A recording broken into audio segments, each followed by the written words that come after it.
Over the past few weeks, Iran has moved back to the center of serious defense discussions in Washington, not because of one missile test and not because of a single headline, but because analysts at the Pentagon working under the Biden administration have been quietly reassessing what Iran's expanding missile and drone capabilities mean for U.S. air defense planning.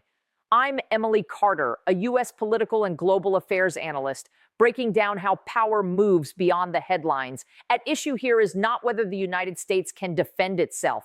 It's how air defense systems designed to protect places like Washington, D.C., major U.S. military installations, and American forces stationed across the Middle East perform when they are placed under sustained, coordinated pressure.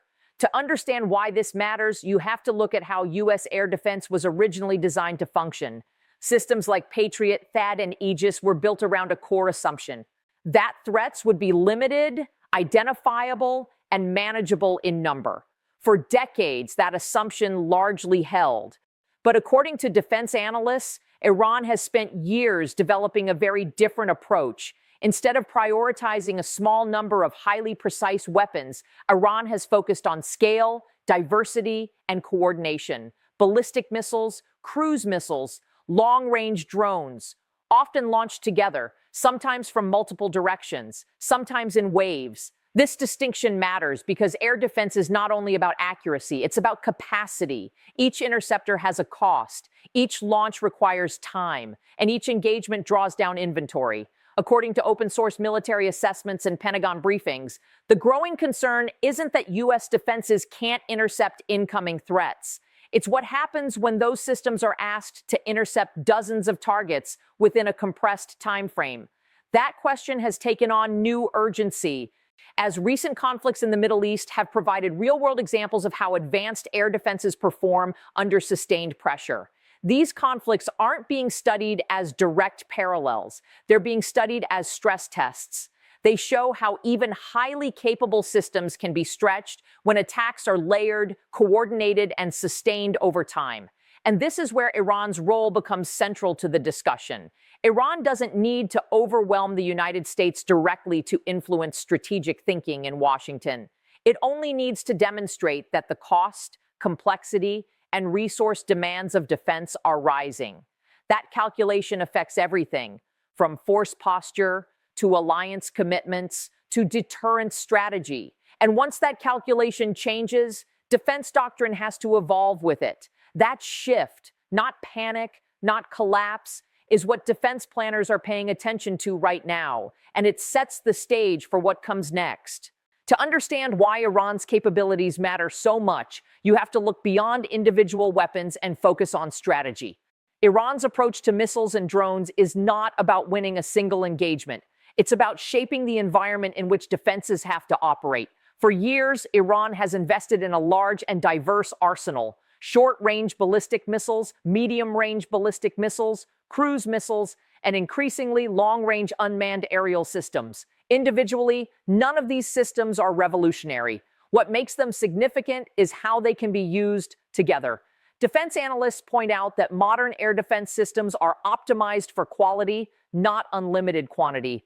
They rely on early warning, tracking, and carefully sequenced interceptions.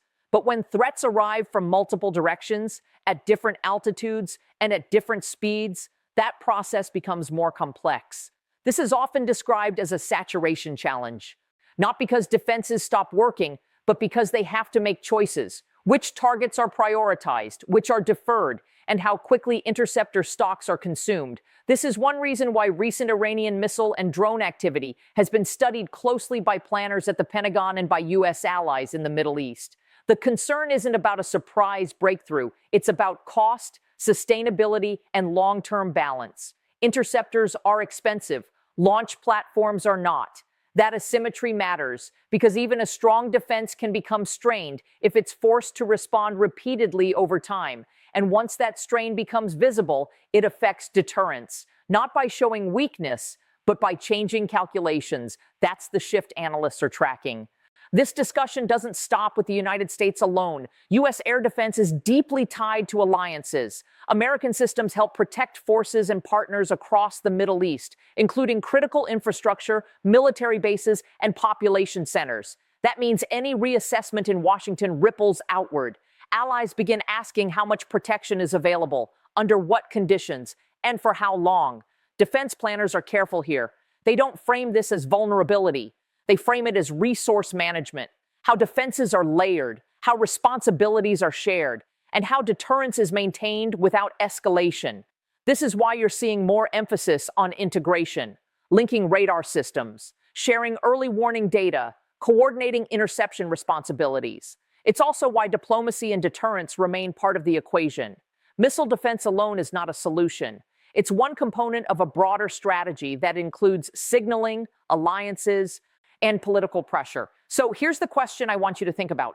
If defense systems are strongest when they're integrated and shared, how should responsibility be divided between the United States and its regional partners? Should the burden remain centralized or increasingly distributed? Share your thoughts in the comments, because how that question is answered will shape future defense planning as much as any new technology. When analysts talk about Iran's missile and drone capabilities, they're not predicting a sudden shift in global power.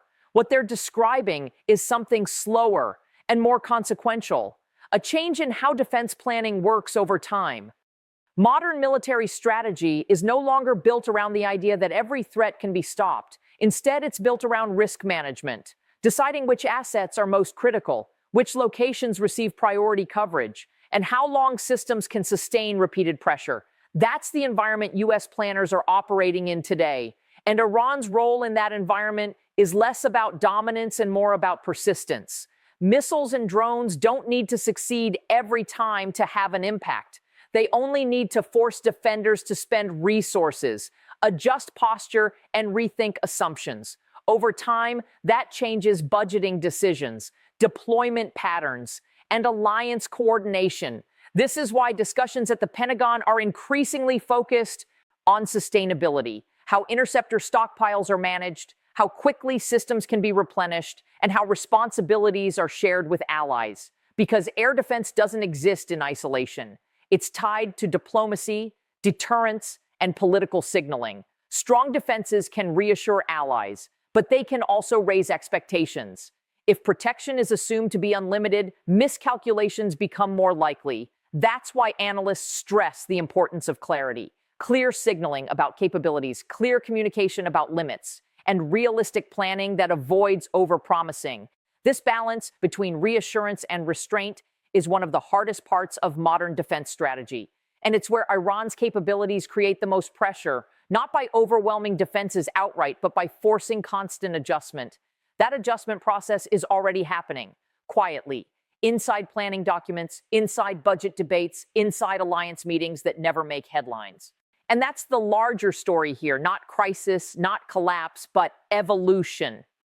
The strategic environment is becoming more complex, and systems designed decades ago are being asked to operate in ways their designers didn't fully anticipate. Understanding that reality changes how you interpret the news. It shifts the focus from dramatic events to underlying trends, and it helps explain why so much attention is being paid to capabilities, not intentions. If stories like this matter to you and you want calm, clear analysis that explains how military and political power actually changes over time beyond the headlines, make sure you subscribe to the channel. It helps these discussions reach the people who need them, and it lets me know to keep going deeper.